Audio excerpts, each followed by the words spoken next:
Right, today we just started our 2023 annual review and work planning meeting or workshop facilities. We hold this meeting every year to review the work we have done in the past year and also to propose the work we want to do in the coming year. And this will be giving us approval. This will lead us to the institute to give scientists approvals to conduct their research. Now it is important to note that we invite every stakeholder, including farmers, other researchers from other research institutes, whether it's national research institutes or international research institutes, as you've seen today in the hall, in the hall or in today's event, that we invited both people from outside Nigeria and inside within Nigeria in the agricultural research sector, talking about root and tuber crops.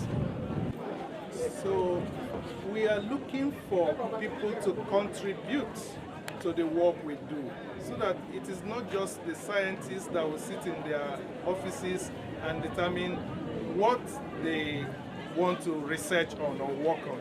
We want to hear from people who are not within the compound.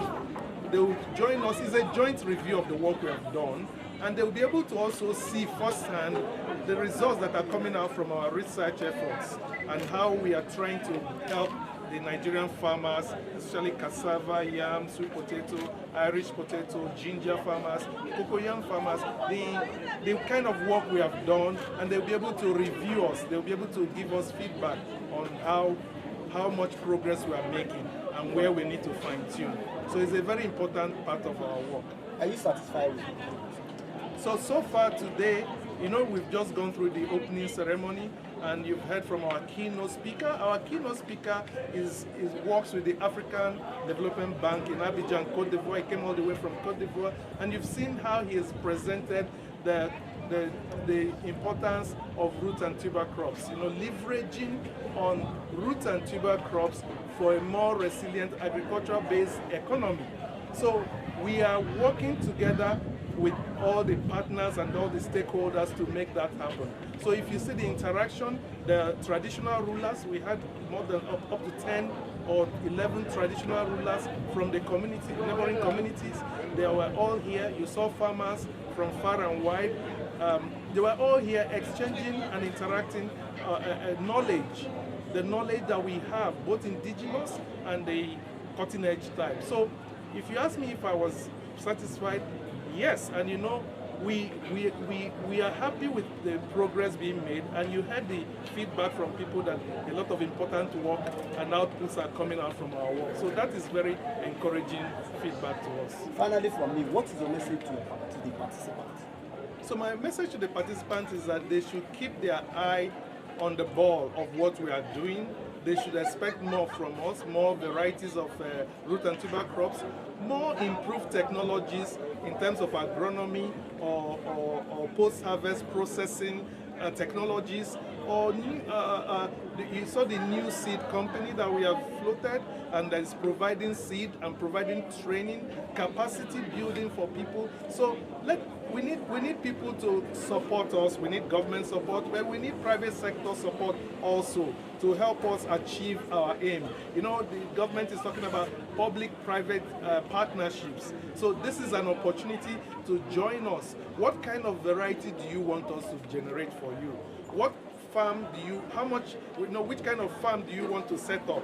And we can support you to do that. So we are open for business. That's a message I have for our partners. So government is encouraging internally generated revenue, and you can only use what you have to get more. So a few years ago, we set up the Umudike Seed Company. The Umudike Seed Company is a limited by guarantee company that is developing seeds for root and tuber crops, starting with cassava and now yam, and looking to expand more as we grow. So that is an important thing. We've seen that we can really generate revenue through that means. Now, you could see from our exhibition stand that we are already producing tea bags from ginger tea bags, turmeric tea bags, green tea from ginger, green tea from turmeric, and all kinds of the bread and the confectionery, 20% flour bread. So we are doing this as a pipeline, trying to demonstrate it, proof of concept. Now we have already produced it. What are we going to do? They shouldn't stay in the shelf. So we now need a mechanism. Government is not wired for business. So we now need a mechanism, hire people that are competent in agribusiness companies, agro-processing companies, and have them help us establish. We just need to give them the enabling environment, maybe startup funds and the infrastructure they need, and they will be able to fly like Umudike see. So we want to generate income for government and also generate to be sustainable, right? To be able to keep the company, pay staff, and expand the company. That's important to us. But you know, you don't like that you produce, you develop a product or a technology and it dies with you in the shelf. So we want to showcase our technologies through this means. We want to use it to demonstrate that you don't necessarily need to start, get out from school, graduate from school and start looking for a job. That, you know, an uncle, a politician that's looking for constituency project can set up this kind of project and employ young people and have them work from the agro-industrial raw materials that we are producing. This is not any other thing but ginger, cassava, yam, sweet potato. You can do all those things you saw us demonstrate today at the exhibition stand. You can do all that and have a company that is profitable. So we want to demonstrate that and be able to encourage people to really go into agriculture. Is not only about production in the farm, it is also about processing, agro-processing, and all the value chain that is attached to it. The millions of jobs this kind of venture can create is what is motivating us to do that. Thank you. Thank you.